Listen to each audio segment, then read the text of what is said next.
We advise people to try to have good sleep habits, and we refer to that as sleep hygiene. One of the things we recommend is that you have a regular relaxing bedtime routine to help you wind down and get your body and your brain ready for sleep. These would include things like a warm bath or a glass of milk or some sort of relaxing activity such as reading a book, but not a book that's too exciting so that your brain will be able to calm down and go to sleep. We advise a consistent sleep and wake schedule so that you're pretty much going to bed at night and getting up in the morning at regular times, all 7 days of the week. We advise avoiding caffeine products late in the day, even after 4 p.m. And we avoid drinking alcohol late in the day, especially near bedtime. Alcohol is a sedative and it often puts people to sleep, but then they will often have poor sleep quality and they often wake up frequently during the night and thus don't get a good night's sleep. We recommend not having a lot of stimulating activity late in the day, such as computer games, violent or frightening TV shows, or even very stimulating books, as those can keep you awake and make it harder for you to get a good night's sleep. Other things we recommend is that you do not go to sleep with the TV on. Sometimes people get so used to that they feel like they can't go to sleep without the TV on, but that's just sort of a bad habit they've gotten into. Sleep is affected by various distractions, including the TV, and so we recommend, if possible, not having a TV even in the bedroom. A dark and quiet bedroom is good at a comfortable temperature. If you're too hot or too cold, you're not going to go to sleep as easily. A healthy diet is important. You don't want to be eating a lot of food late in the day, especially not food that's difficult to digest, as that will make it more difficult to get to sleep and may increase your risk of heartburn during the night. We like people to get regular exercise, but probably not a lot right near bedtime because that can stimulate your brain and keep you awake as well. We generally think that people sleep better at night if they don't take naps during the day. Sometimes a short nap is necessary, but we advise limiting that to 30 to 40 minutes because after about 40 minutes you get into deeper sleep and it's harder to wake up from that. Some signs of sleep deprivation are trouble waking up in the morning. If you've had what you think is a good night's sleep, but you're still feeling extremely tired, there may be other reasons for that, such as sleep apnea. But often people that simply don't get enough sleep have trouble getting up in the morning. They feel irritable. They might be falling asleep at inappropriate times.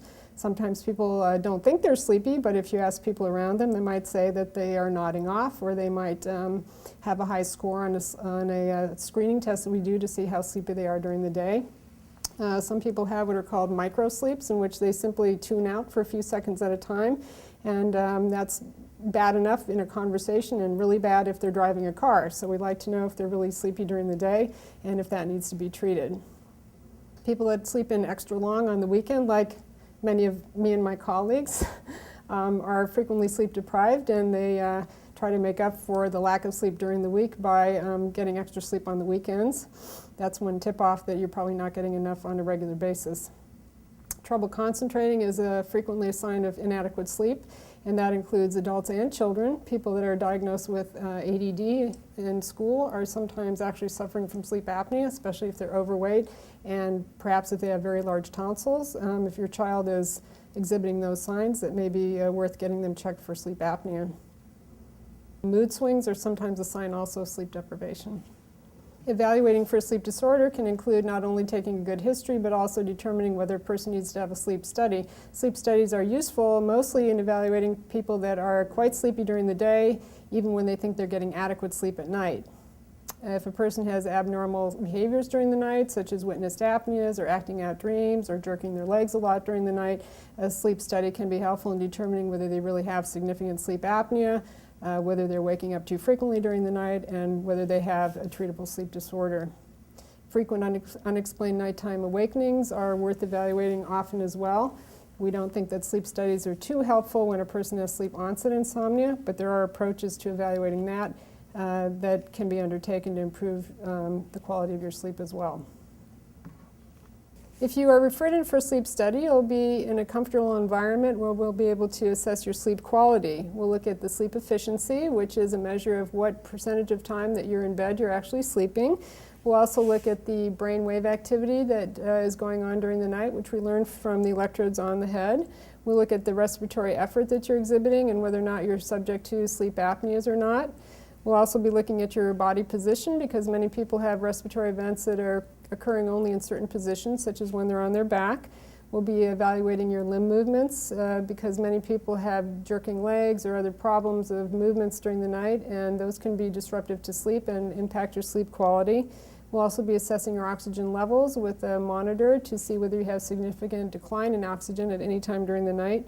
We also monitor your heart rate to see if you have any problems with your heart rhythm that might be associated with sleep disorders. We also look at how much snoring is going on, and we look for any unusual behaviors that might occur during the night.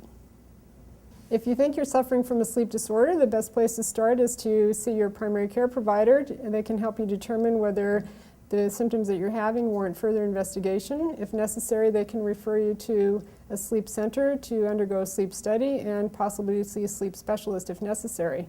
Hopefully these tips will help you have a better night's sleep and determine whether you need additional help.